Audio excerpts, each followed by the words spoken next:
दोस्तों, कहानी की शुरुआत होती है किलर से जो हाथ में हथियार लिए घूम रहा था और इस फ्लोर के नीचे छुपा था एक कपल जिनके दोस्तों को किलर ने मौत की नींद सुला दिया था। और अब बारी थी इनकी, इसलिए दोनों काफी डरे सहमे यहाँ छुपे रहते हैं। और लड़की तो इतना ज्यादा डर चुकी थी कि वो लड़के के बार बार समझाने के बाद भी खामोश नहीं होती है, बल्कि रोती रहती है। जबकि लड़का हिम्मत करके बाहर जाकर हेल्प लाने का फैसला करता है और जैसे ही बाहर की तरफ रुख करता है तो किलर तुरंत उस पर हमला कर देता है और अपने पैने हथियार से उसकी गर्दन काटकर लड़की की तरफ फेंकता है, जिसे देखते ही लड़की की चीख निकल जाती है और ये अपनी जान बचाने के लिए जल्दी जल्दी यहाँ से भागने लगती है। पर अफसोस, ये किलर की कैद से भाग नहीं पाती और किलर इसे भी बेरहमी से मार देता है। इसके बाद कुछ आर्टिकल्स दिखाए जाते हैं जो चार्लीज फार्म के थे। आज तक वहां जो भी गया था वो कभी बाहर नहीं आया और न्यूज़पेपर्स में उन्हें मिसिंग डिक्लेयर कर दिया गया। इस खतरनाक इंट्रो के बाद सीन शिफ्ट होता है जैसन और नताशा नाम के कपल पर,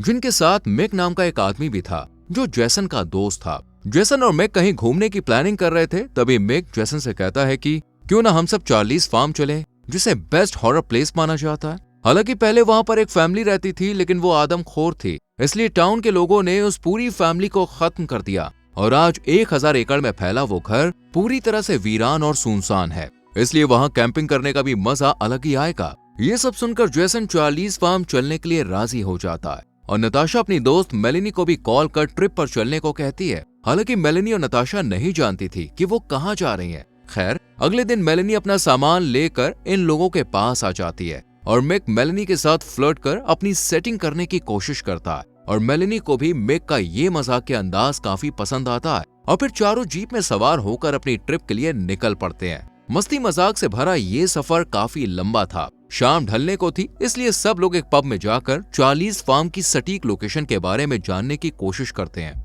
लेकिन इन्हें कोई भी वहां का एड्रेस नहीं बताता, जो काफी अजीब था। ये देखकर मिक ब्लू नाम के एक बुजुर्ग आदमी के पास जाकर उनसे चार्लीज फार्म के बारे में पूछताछ करता है, जिस पर ब्लू बताता है कि काफी सालों पहले मैं भी अपने दोस्तों के साथ वहां गया था और वो जगह सच में बेहद खतरनाक है, इसलिए तुम लोग वहां मत जाओ। लेकिन मिक उसकी एक नहीं सुनता और अपने दोस्तों को लेकर बाहर आ जाता है। उसे रोकने के लिए ब्लू का एक साथी मिक के पास आकर उसे दोबारा वहां ना जाने की हिदायत देता है, जिससे तंग आकर मिक उसके साथ ही लड़ बैठता है और गुस्से में वो आदमी भी मिक को चार्लीज फार्म का एड्रेस बता देता है, जहां मौत इन सब का इंतजार कर रही थी। बताए गए एड्रेस के मुताबिक चार्लीज फार्म अभी काफी दूर था, इसलिए ये लोग आज रात खुले आसमान के नीचे कैंपिंग कर रात गुजारने का फैसला करते हैं। और आग जलाकर जब चारों बैठे होते हैं तो नताशा चार्लीज फार्म जाने से मना करती है, क्योंकि सभी लोगों ने उस जगह को खतरनाक बताया था। पर मेलेनी वहां जाना चाहती थी ताकि उस हॉरर हाउस को एक्सपीरियंस कर सके। मिक अब इनसे कहता है कि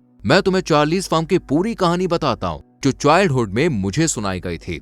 80 के दशक में जॉन और मेरिडेथ नाम का एक कपल अपने बच्चे चार्ली के साथ हंसी खुशी वहां रहा करता था। इस फैमिली को आदमखोर फैमिली कहा जाता था, क्योंकि इन्होंने फार्म पर काम करने वाले कई लोगों को मारकर खा लिया था। जॉन का ज्यादातर शिकार लड़कियां बनती थी, जो उन्हें बेड से बांधकर फिजिकली टॉर्चर करता था, जबकि मेरेडेथ उन्हें मारकर खाना कुक करके फैमिली को खिलाती थी। चार्ली का फेवरेट फूड था रिब्स, यानी इंसानी पसलियां, जिन्हें वो बड़े शौक से खाता था। चार्ली एक साइको बच्चा था जो देखने में काफी बदसूरत था। ऐसे ही फैमिली अपनी जिंदगी गुजार रही थी, लेकिन जब टाउन से फार्मर्स गायब होने लगे तो एक दिन कुछ लोग, जिनमें ब्लू भी शामिल था, वो उस फैमिली के घर आ गए, क्योंकि सब जान चुके थे कि ये फैमिली आदमखोर है। पर जॉन ने अपनी गलती एक्सेप्ट नहीं की और गुस्से में ब्लू ने जॉन को मार दिया, जबकि मेरेडेथ जान बचाकर घर के पिछले रास्ते से चार्ली को लेकर भाग निकली। जब टाउन के लोग उसे ढूंढने के लिए घर के अंदर दाखिल हुए तो वहां कई लोगों की डेड बॉडीज थीं, जिन्हें बेरहमी से मारा गया था, जबकि मेरेडेथ और चार्ली बचकर भाग गए और कहा जाता है कि आज भी चार्ली जिंदा है। ये हॉरर सी स्टोरी सुनने के बाद तो नताशा के पसीने ही छूट गए, लेकिन मिक ने उसे समझाया कि ये सिर्फ एक र्यूमर है, इसलिए हमें वहां चलना चाहिए, जिस पर नताशा भी राजी हो गई। अगली सुबह चार्लीज फार्म तक पहुंचने के लिए जैसन अपने दोस्त टोनी को कॉल करता है, जिस पर टोनी कहता है कि तुम लोग वहां ना जाओ, यही बेहतर है। लेकिन जैसन तो ठान के बैठा था कि वहां वो जाकर ही रहेगा, इसलिए टोनी से एड्रेस बताने की जिद करता है और टोनी भी इसे लोकेशन बता देता है और साथ ही अलर्ट रहने को भी कहता है। जिसके बाद ये चारों फुल एक्साइटेड मूड से आगे का सफर तय करते हैं और कुछ देर में चार्लीज फार्म के पास पहुंच जाते हैं, जहां दरवाजे पर ताला लगा हुआ था और आगे जीप नहीं जा सकती थी, इसलिए जीप को यहीं छोड़कर आगे पैदल ही जाते हैं। करीबन 2 किलोमीटर तक पैदल चलने के बाद आखिरकार ये लोग चार्लीज फार्म पहुंच ही जाते हैं, जो काफी बेकार सी हालत में था। पर फिर भी ये लोग इसे देखकर बहुत खुश होते हैं और जल्दी से घर के अंदर जाते हैं, जहां चारों तरफ गंदगी फैली हुई थी। घर को विजिट करते वक्त इन्हें एक कमरा नजर आता है जिसका दरवाजा लॉक था,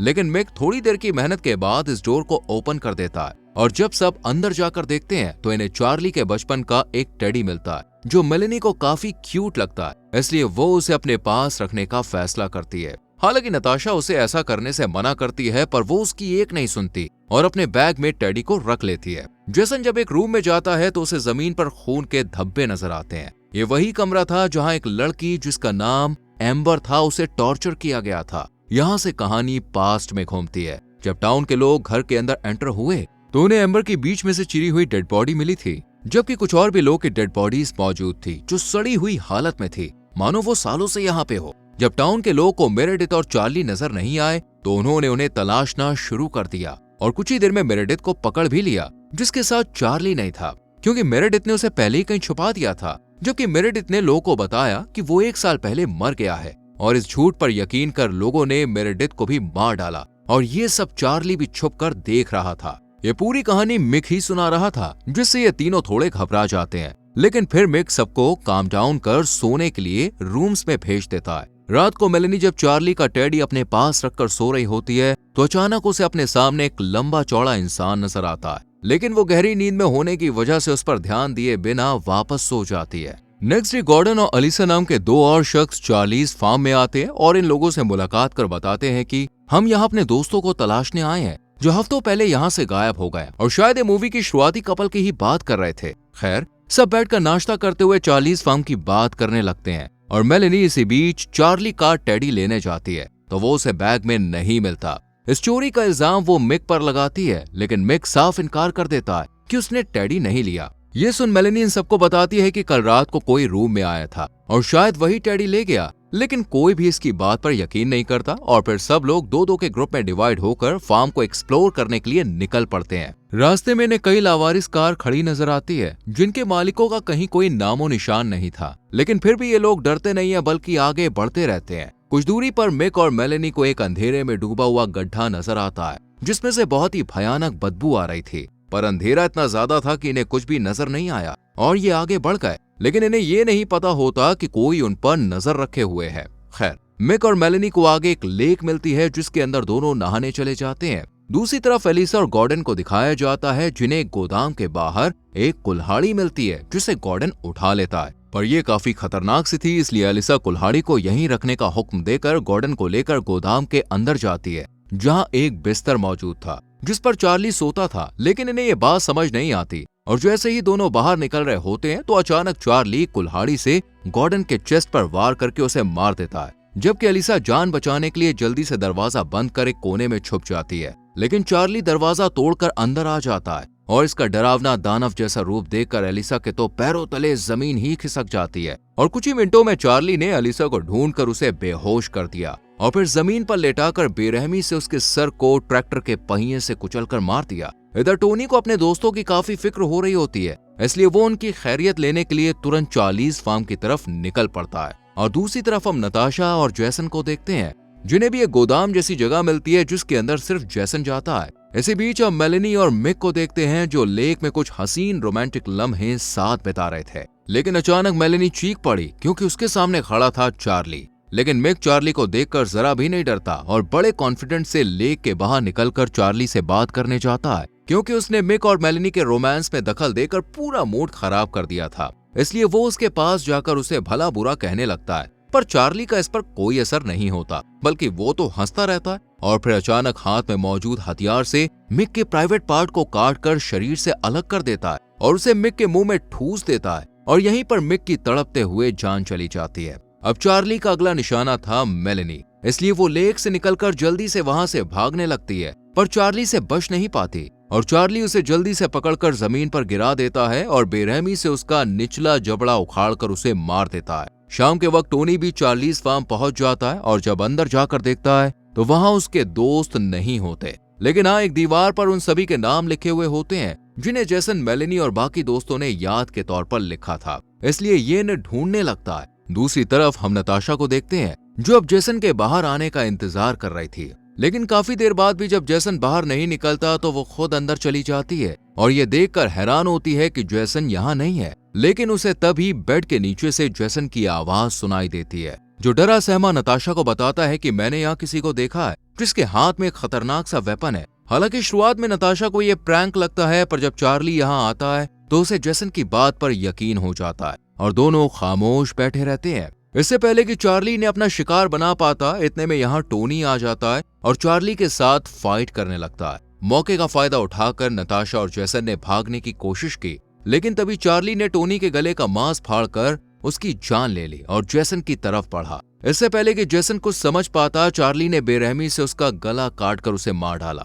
और नताशा जैसे ही बचकर भागी तो चार्ली ने उसे पकड़ लिया और जब उसकी आंख खुली तो वो एक वुडन बॉक्स में बंद थी, जिसे तोड़कर नताशा आसानी से बाहर निकल आई और चारों तरफ सड़ी गली बॉडीज को देखकर हैरान रह गई। तभी उसे बाहर निकलने की सीढ़ी नजर आई। जैसे ही उसने सीढ़ी पर चढ़ने की कोशिश की तो चार्ली वहां आ गया, पर नताशा उसकी नजरों में आने से पहले ही छुप गई और जैसे ही चार्ली वहां से गया, नताशा जल्दी से बाहर निकलने की जद्दोजहद में लग गई और अचानक उसके पास ब्लू आया और उसे ऊपर खींचकर अपने साथ लेकर भागने लगा। लेकिन तभी चार्ली ने एक कुल्हाड़ी से वार कर ब्लू को भी मार दिया। अब बारी थी नताशा की, इसलिए उसने हिम्मत दिखाते हुए जल्दी से ब्लू की गन लेकर चार्ली को शूट कर जमीन पर गिरा डाला और तुरंत ट्रक की तरफ भागने लगी। लेकिन तभी चार्ली वहां आ गया और उसने नताशा को शूट कर उसे भी मार डाला और फिर उसकी बॉडी को उठाकर वहां से ले गया और इसी के साथ इस मूवी का दी एंड हो गया। तो दोस्तों, कैसी लगी आपको ये स्टोरी? मजेदार लगी ना? तो वीडियो को लाइक और शेयर करके चैनल को सब्सक्राइब करें और बेल आइकॉन प्रेस करें, जिससे आने वाली मूवीज एक्सप्लेनेशंस आपसे मिस ना हो।